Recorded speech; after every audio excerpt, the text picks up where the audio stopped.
오늘 요한계시록 7장 같이 읽습니다. 1절로 17절까지 7장 전체를 같이 읽겠습니다. 시작. 이 일 후에 내가 내 천사가 땅 내 모퉁이에 선 것을 보니 땅의 사방에 바람을 붙잡아 바람으로 하여금 땅에나 바다에나 각종 나무에 불지 못하게 하더라. 또 봄에 다른 천사가 살아계신 하나님의 인을 가지고 해 돋는 데로부터 올라와서 땅과 바다를 해롭게 할 권세를 받은 내 천사를 향하여 큰 소리로 외쳐 이르되 우리가 우리 하나님의 종들의 이마에 인치기까지 땅이나 바다나 나무들을 해하지 말라 하더라. 내가 인침을 받은 자의 수를 들으니 이스라엘 자손의 각 지파 중에서 인침을 받은 자들이 14만 4천이니 유다 지파 중에 인침을 받은 자가 1만 2천이요 르벤 지파 중에 1만 2천이요 갓 지파 중에 1만 2천이요 아셀 지파 중에 1만 2천이요 납달리 지파 중에 1만 2천이요 므낫세 지파 중에 1만 2천이요 시몬 지파 중에 1만 2천이요 레위 지파 중에 1만 2천이요 이사갈 지파 중에 1만 2천이요 스불론 지파 중에 1만 2천이요 요셉 지파 중에 1만 2천이요 베냐민 지파 중에 인침을 받은 자가 1만 2천이라.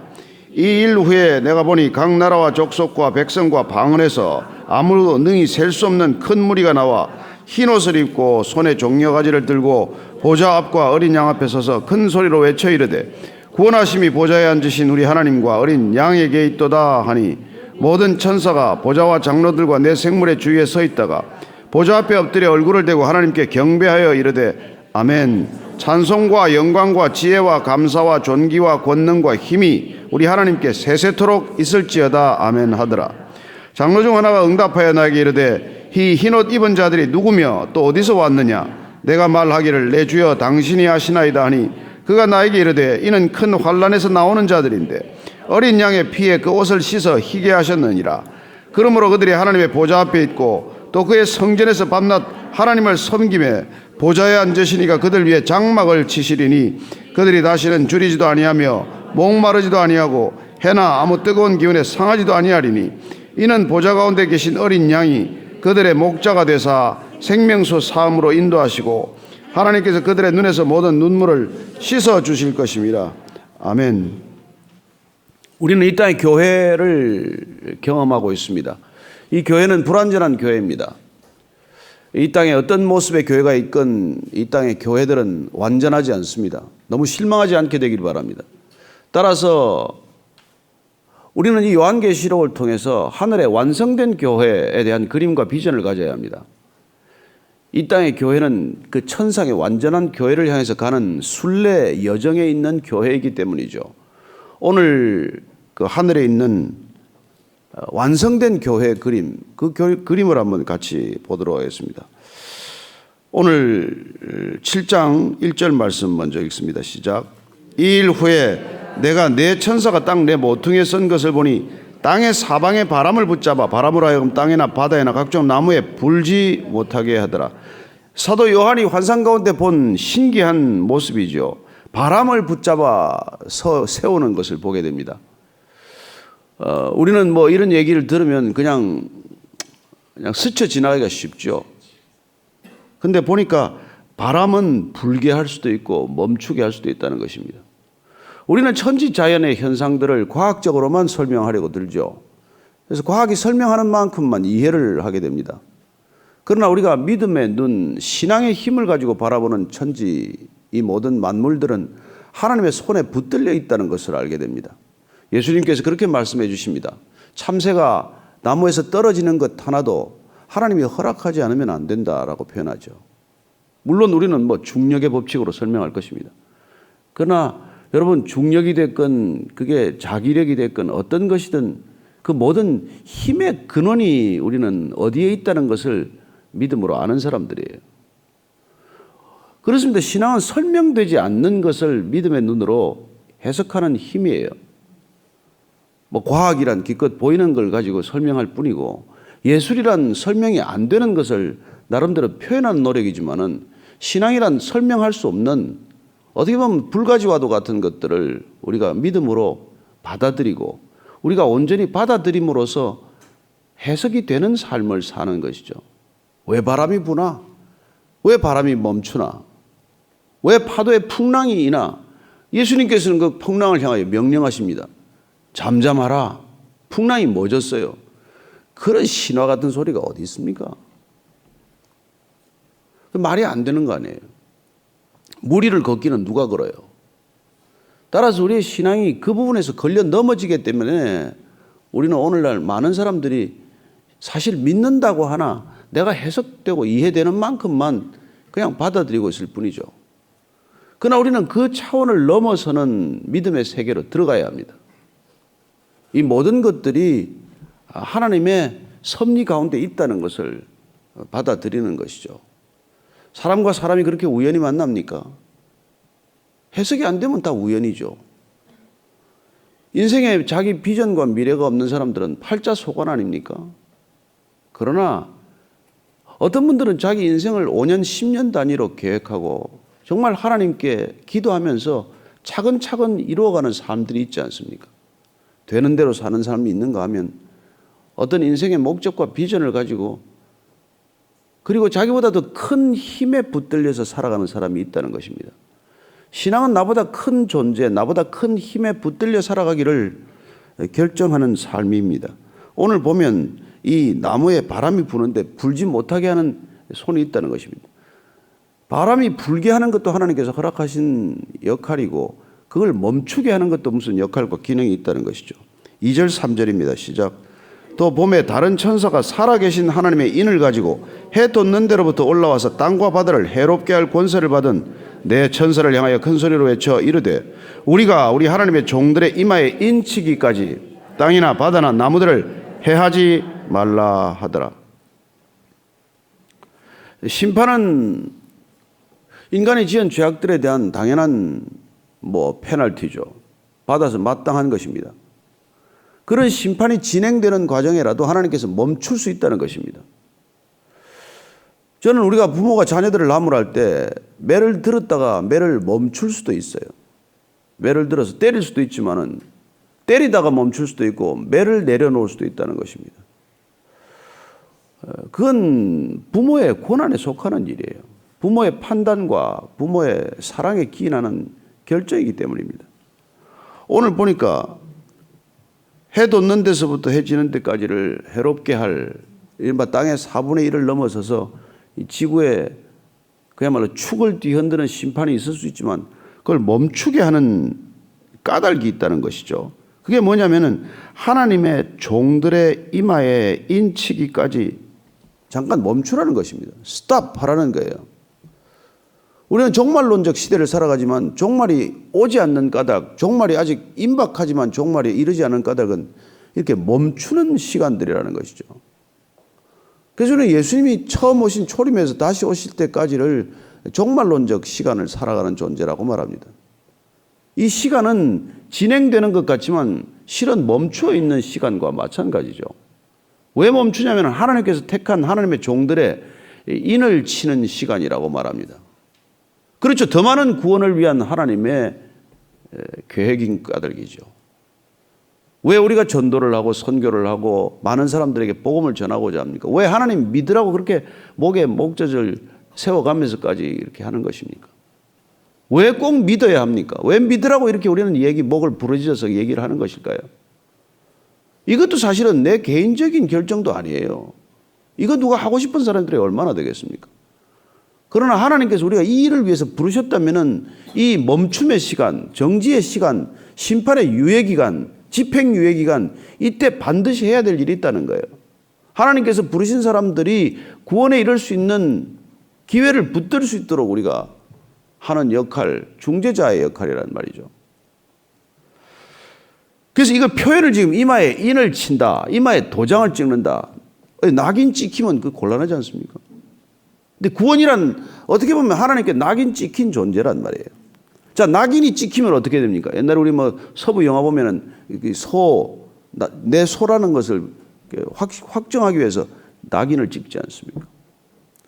그래서 이 인을 찍는다, 도장을 찍는다는 것은 그 당시 사람들은 너무나 선연하게 이해가 되는 표현이에요. 자, 인 찍는다, 도장 찍는다는 첫째 뭡니까? 내 거다, 내 소유를 주장하는 거예요. 그래서 하나님이 인을 찍었다는 것은 하나님이 나의 백성이다. 비록 세상 속에 살지만 땅에 살지만 하늘에 속한 백성이다. 그 도장을 찍는 것이죠. 두 번째는 도장을 찍으면 내 소유라고 주장하면 보호하겠다는 의지예요. 그러니까 내가 하나님께서 내 도장을 찍었다는 것은 내가 보호할 내 보호의 대상이라는 것입니다. 세 번째로 중요한 것은 내가 개런티 한다는 뜻이에요. 그렇지 않습니까? 어떤 문서에 사인하고 도장을 찍으면 이 문서가 사실임을 확인하는 증명을 하는 것이죠. 따라서 이 표현은 하나님이 하나님의 백성으로 내가 내 소유의 백성이며 내가 보호할 것이며 내 백성임을 확실히 하노라 선언하는 행위나 마찬가지라는 것입니다. 이게 우리가 구원받는 삶의 본질이에요. 구원받아 뭐 할 건데? 그 구원이 우리에게 어떤 의미가 있는지가 인친다라는 뜻 하나 속에 이렇게 담겨 있는 것이죠. 이때까지는 해야지 말라. 이때까지. 이 중요한 시간이 우리에게 주어진 시간입니다. 인생 시간이란 그런 시간이라는 것이죠. 에스겔서를 보면은 그 시간에 대한 해석이 조금 엿볼 수 있는 장면. 에스겔서 9장 4절에서 제가 6절까지를 읽어드리겠습니다. 여호와께서 이르시되 너는 예루살렘 성읍 중에 순행하여 그 가운데서 행하는 모든 가증한 일로 말미암아 탄식하며 우는 자의 이마에 표를 그리라 하시고 그들에 대하여 내 귀에 이르시되 너희는 그를 따라 성읍 중에 다니며 불쌍히 여기지 말며 긍휼을 베푸지 말고 쳐서 늙은 자와 젊은 자와 처녀와 어린이와 여자를 다 죽이되 이마에 표 있는 자에게는 가까이 하지 말라 내 성소에서 시작할지니라 하시매 그들이 성전 앞에 있는 늙은 자들로부터 시작하더라. 자, 심판이 오늘 중요한 얘기를 하고 있습니다. 이마에 인을 받은 사람들은 심판에 제외됩니다. 근데 심판의 시작은 성전 앞에서 시작이 되고 늙은 자들로부터 시작이 된다는 것입니다. 얼마나 두렵고 무서운 얘기입니까? 성전에서부터 심판이 시작이 된다는 거예요. 성전 밖에서 심판이 시작되는 것이 아닙니다. 성전 안에서 심판이 시작이 된다는 거예요. 왜냐하면 성전 안에 너무나 가증한 것들이 많이 들어왔기 때문이죠.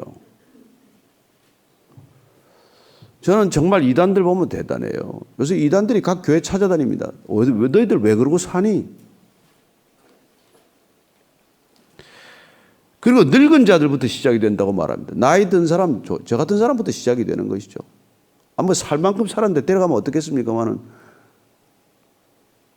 그러니까 우리는 젊은이들한테 무슨 잔소리를 그렇게 해야 되는데 잔소리를 들어야 할 사람은 젊은이가 아니라 사실은 늙은이들이에요.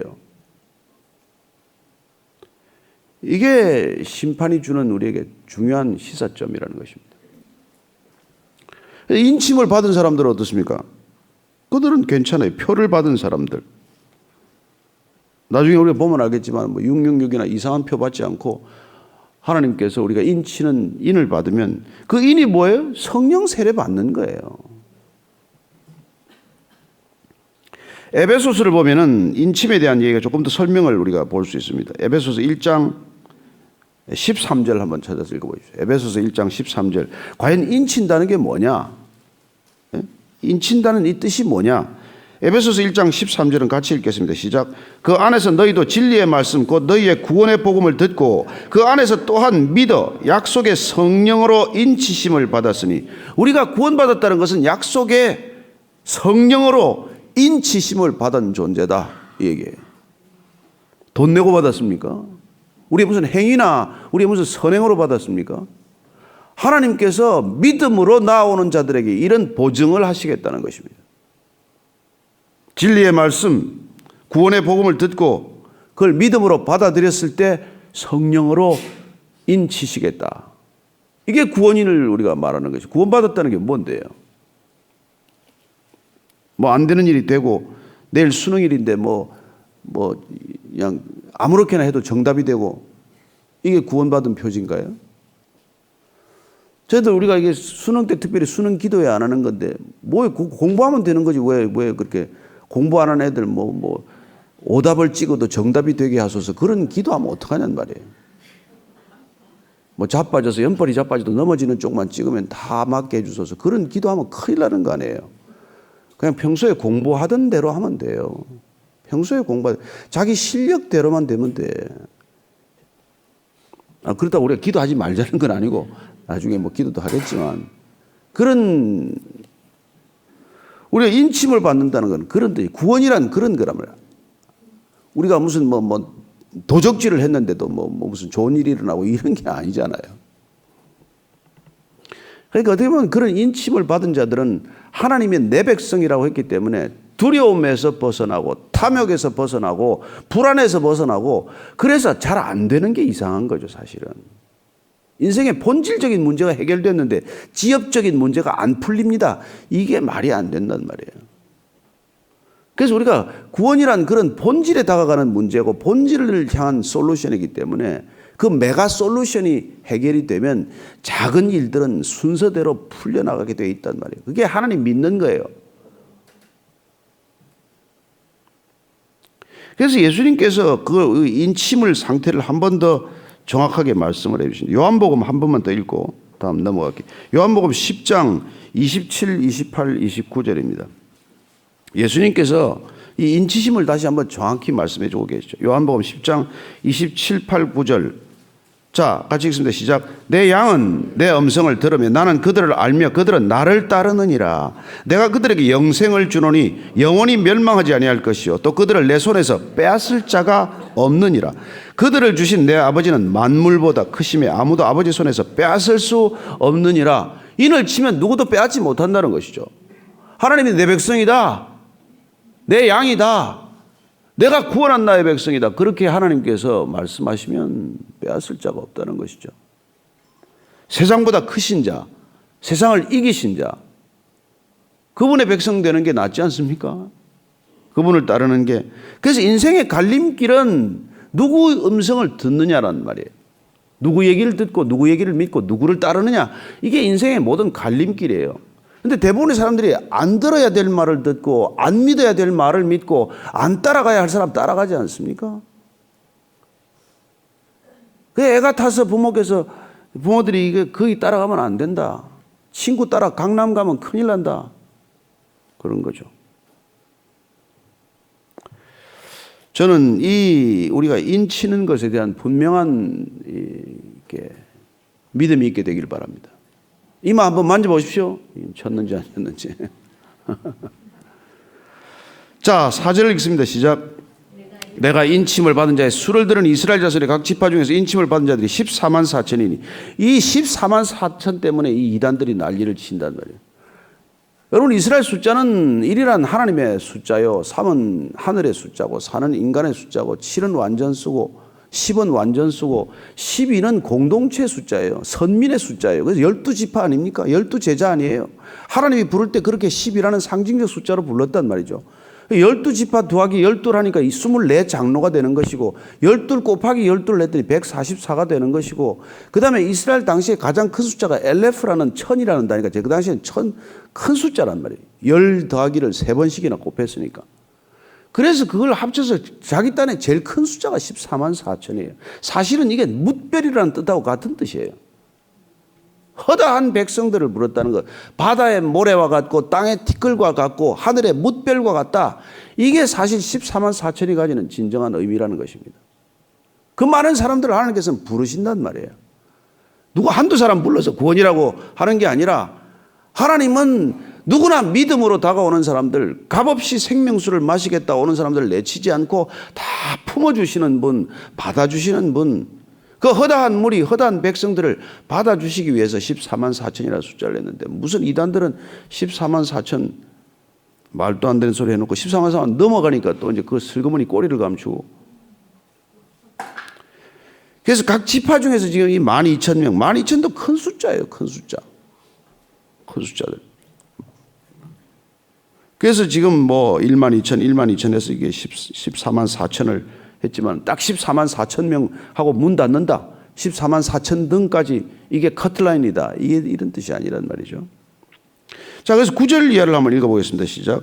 이 일 후에 내가 보니 각 나라와 족속과 백성과 방언에서 아무도 능히 셀 수 없는 큰 무리가 와서 나와 흰옷을 입고 손에 종려가지를 들고 보좌 앞 어린 양과 앞에 서서 큰 소리로 외쳐 이르되 구원하심이 보좌에 앉으신 우리 하나님과 어린 양에게 있도다 하니, 모든 천사가 보좌와 장로들과 내 생물의 주위에 서 있다가 보좌 앞에 엎드려 얼굴을 대고 하나님께 경배하여 이르되 아멘, 찬송과 영광과 지혜와 감사와 존귀와 권능과 힘이 우리 하나님께 세세토록 있을지어다 아멘 하더라. 자, 이 보십시오. 셀 수 없는 큰 물이 왜 못 세? 14만 4천이라며. 그러니까 헤아릴 수 없이 그 많은 무리들이 나중에 보면은 뭐 수억에 해당하는 그런 숫자예요. 큰 무리가 흰옷을 입었다대. 흰옷은 어제 나오지 않았습니까? 그리고는 이제 구원하심이 보좌에 앉으신 우리 하나님과 어린 양에게 있다는 것입니다. 어린 양. 우리가 어린 양이라는 이 표현에 주목하게 됩니다. 그렇죠? 우리를 대속하신 아사셀 염소와 같은 그런 존재이기 때문에. 그리고 그 얼굴에 다 모두가 엎드리고 하나님께 경배하면서 이렇게 합니다. 그래서 하늘에서는 지금 흰옷을 입은 백성들이 나왔고 그들이 경배하는 이게 뭐예요? 이게 교회 모습이란 말이에요.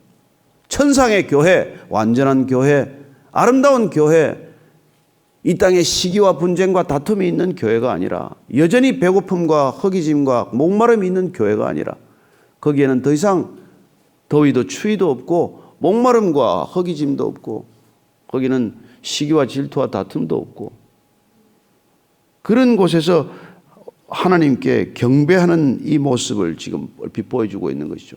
지금 사도 요한은 혼자서 예배드리고 있어요. 유배되어서 동굴에서 캄캄한 동굴에서 절망과도 같은 상황에서 이 예배를 드리고 있는데 하늘이 열리고 이런 놀라운 광경을 지금 보고 있다고 한번 생각을 해보십시오. 저와 여러분들 그런 한번 환상을 보고 있다고 생각을 해보십시오. 뭐 죽어도 여한이 없죠. 뭐 거기서 이런 걸 보고 여러분 뭐 살겠다고 그렇게 발버둥 치겠습니까? 그래서 그 중에 또 장로 중 13절입니다. 시작. 장로 중 하나가 응답하여 나에게 이르되 이 흰옷 입은 자들이 누구며 또 어디서 왔느냐? 내가 말하기를 내 주여 당신이 아시나이다 하니 그가 나에게 이르되 이는 큰 환란에서 나오는 자들인데 어린 양의 피에 그 옷을 씻어 희게 하였느니라. 흰옷 입은 자들이 누군가 그 장로 중에 한 사람이 물어봅니다. 요한이 잘 모를 때는 뭐라고 대답하라고요? 하나님이 우리한테 질문했는데 모를 때는 뭐라고 답하면 될 정답이라고요? 주님께서 아십니다. 나는 모르지만 당신은 아십니다. 주님께서 아십니다. 그런데 가르쳐 주잖아요. 주님께서 아신다고 그러면 가르쳐 줘요. 그러니까 이 환란에서 나온 자들이란 말이에요. 그렇습니다. 건짐을 받은 자, 구원받은 자, 이 땅의 고난 가운데서 건짐을 받은 이 사람들에게 흰옷을 입혀주셨어요. 순결한 옷. 그런데 이 흰옷이 그냥 생긴 게 아니라 그리스도의 피로, 어린 양의 피로 빨았더니 그렇게 순결하게 되었다는 것입니다. 따라서 구원이란 무엇입니까? 예수 그리스도를 영접함으로써 그분의 보혈로 우리가 정결케 된 흰옷 입은 백성이라고 정의할 수 있는 것이죠. 이 땅에서 우리가 검은 옷도 있고 채색 옷도 있고 별의별 종류는 있겠지만 하늘에 가면 단 한 가지 색 흰옷을 입고 그분 앞에서 예배 드리게 된다는 것입니다. 그 모든 흰옷을 입은 동일한 백성들의 공동체, 그게 천상의 교회라는 것이죠. 이 땅에서는 그냥 뭐 남들 따니까 설렁설렁 왔다가 뭐 일주일에 한번 예배 드리고 이러고 헌금 좀 하고 그냥 그리스도인인 것처럼 지나지만 그게 그리스도인이 아니라 그리스도께서 흘리신 피로 우리의 옷을, 우리의 모든 행실을 정결케 한, 그리하여 흰옷 입은 거룩하고 순결하고 신실한 백성들, 그게 교회라는 것이죠. 자, 그 교회는 어떤 것입니까? 15절 이하입니다. 시작. 그러므로 그들이 하나님의 보좌 앞에 있고 또 그의 성전에서 밤낮 하나님을 섬기며 보좌에 앉으시니가 그들 위에 장막을 치시리니 그들이 다시는 줄이지도 아니하며 목마르지도 아니하고 해나 아무 뜨거운 기운에 상하지도 아니하리니 이는 보좌 가운데 계신 어린 양이 그들의 목자가 되사 생명수 샘으로 인도하시고 하나님께서 그들의 눈에서 모든 눈물을 씻어 주실 것임이라. 아멘. 그렇습니다. 하나님의 보좌 앞에서 그들이 흰옷 입은 백성들이 예배를 드리는 모습, 이 하늘 교회, 하늘 성전의 모습을 보았더니 하나님께서 그 보좌에 큰 장막을 치신 거예요. 교회 무슨 지붕을 덮어 씌운 것이 아니라 하나님께서 장막을 펼치셨다. 이 장막을 펼치셨다는 표현도 결국은 보호막, 보호의 사랑의 장막을 치신 것이죠. 그러면 다시는 그게 줄이지도 않고, 이 중동 지방에는 워낙 그 햇볕이 강렬하기 때문에 더워도 장막 안에 들어가면 더위를 피하면 시원하거든요. 그래서 장막을 친다는 표현이 들으면 이 사람들은 금방 알아들어요. 거기 들어가야 살아요. 안 그랬으면 때 앞에 죽습니다. 거기는 더 이상 더위도 추위도 주림도 목마름도 없는 곳이라는 것이죠. 그리고 중요한 것은 어린 양이 목자가 되셨다는 것입니다. 따라서 예수님께서 이 땅에 오셔서 뭐라고 말씀하십니까? 나는 선한 목자라. 내 양을 알고 양도 내 음성을 안다 말합니다. 여러분, 양이란 자기 보호 능력이 스스로 없는 존재입니다. 양은 여러분 보기에 겉보기 깨끗해 보입니까? 얼마나 지저분하고 얼마나 무기력하고 아무 정말 능력이 없는 게, 시력이 약해서 그저 앞에 것만 보고 따라가다가 한 마리가 앞에서 절벽에 떨어지면 다 떨어져 죽습니다. 그래서 목자를 안 만나면 살 수 없는 존재가 양이란 말이에요. 그래서 우리를 무슨 목가적으로 표현하는 양이라는 게 좋은 뜻이 아니라 우리처럼 무기력하고 또 고집은 세서 추우면 떨어지고 또 더우면 붙어요 또. 양떼가 아주 지독한 이 문제가 있는 이 동물이에요. 그런데 그들은 딱 한 가지 사는 길이 있단 말이에요. 신기하게 이게 목자들이 부르는 음성을 듣고 따라가면 돼. 좋은 신앙이란 뭡니까? 예수님 따라가는 거예요. 예수님 음성을 듣는 거예요. 그래서 오늘 그분들은 세상 사람들 우리를 어디로 데려가겠어요? 써다 먹고 뭐 용도 폐기 처분하는 거죠. 그렇지 않습니까? 그러나 예수님께서 우리를 궁극적으로 생명수 샘으로 데려간다는 것이죠. 푸른 초장과 쉴만한 곳으로 데려간다는 것입니다. 우리의 무거운 짐을 내려놓게 하신다는 것이죠. 나의 멍에는 쉽고 내 짐은 가벼우니라 내게서 배우라 말씀하십니다. 그래 그분의 인도를 따라가는 것, 그게 우리 신앙의 삶 전부예요. 그리고 눈에서 모든 눈물을 씻어 주신다고 말합니다. 이 땅에서는 그냥 눈을 후벼 파도 눈물 흘리게 하는 세상 아닙니까? 멀쩡한 사람 잡아다가 눈물 흘리게 하는 세상이지만, 그러나 주님께서는 우리의 눈물을 닦아주시고, 내가 내 아픔을 아노라, 내가 내 슬픔을 아노라, 내가 너와 함께 하노라, 동행해 주시는 하나님을 오늘도 경험하게 되시길 바랍니다. 그리고 이 땅의 모든 교회 실망하지 마십시오. 어느 교회나 부족합니다. 어떤 교회든 문제가 있습니다. 그리고 목사들은 목자 아닙니다. 선한 목자 아닙니다. 여러분, 선한 목자는 주님 한 분밖에 안 계십니다. 주님 따르는 주의 백성들 되기를 축원합니다. 오늘 기도할 때 여러분, 우리 다음 세대가 주님 따르도록 해 주십시오. 수능 시험을 잘 치든 못 치든, 대학을 좋은 대학 가든 마음에 들지 않는 대학을 가든 주님 따라가는 인생 되게 해 주십시오. 한번 그렇게 기도하시기를 바랍니다. 그리고 이 땅의 모든 백성들이 주의 백성 되게 해 주십시오. 그리고 우리가 주의 백성답게 살게 해 주십시오. 심판이 왔을 때 성전부터 늙은이부터 심판받는다는데 저부터 심판받지 않게 해 주옵소서. 한번 그렇게 간절하게 기도하십시다. 하나님 아버지, 그리스도인이라고 생각하고 그리스도인이라고 주장하지만은 그리스도인 되기에는 턱없이 부족한 저희들입니다. 하나님, 늘 그리스도의 보혈로 정결케 하시고 흰옷 입은 백성답게 살게 하여 주옵소서. 이미 우리가 흰옷 입은 백성으로 예배드리지 않고서는 하나님, 하늘의 성전에서 어떻게 예배드릴 수 있겠습니까? 주님, 날마다 주님 이름을 부르는 가정스러운 그리스도인들이 아니라 주님이 내 안에 살아계시고 내 안에 살아계신 주님 날마다 그 음성에 귀 기울이고 그 음성에 순종하는 참된 주의 백성, 주의 제자 되게 하여 주옵소서. 하나님 아버지, 저희들 이 땅 가운데 살아가는 한 분 한 분 부르시고 찾아오셔서 인을 치시고 장막을 펴셨음에 하나님, 하늘 성전의 백성답게 이 땅 가운데 미리 천국을 경험하는 삶을 허락하셔서 감사합니다. 끝까지 이 여정의 끝이 주 앞에 이르는 순례길 되게 하여 주옵소서. 이제는 십자가에서 당신 자신의 모든 몸과 살과 피로 장막을 펴신 우리 구주 예수 그리스도의 은혜와 하나님 아버지의 무한하신 사랑과 성령의 인치심이 오늘 그 인치심을 받고 진정한 자유로움을 마음껏 선포하고 누리며 사는 이 자리에 고개 숙인 모든 하나님의 백성들 위해 지금부터 영원까지 함께 하시기를 간절히 축원하옵나이다. 아멘.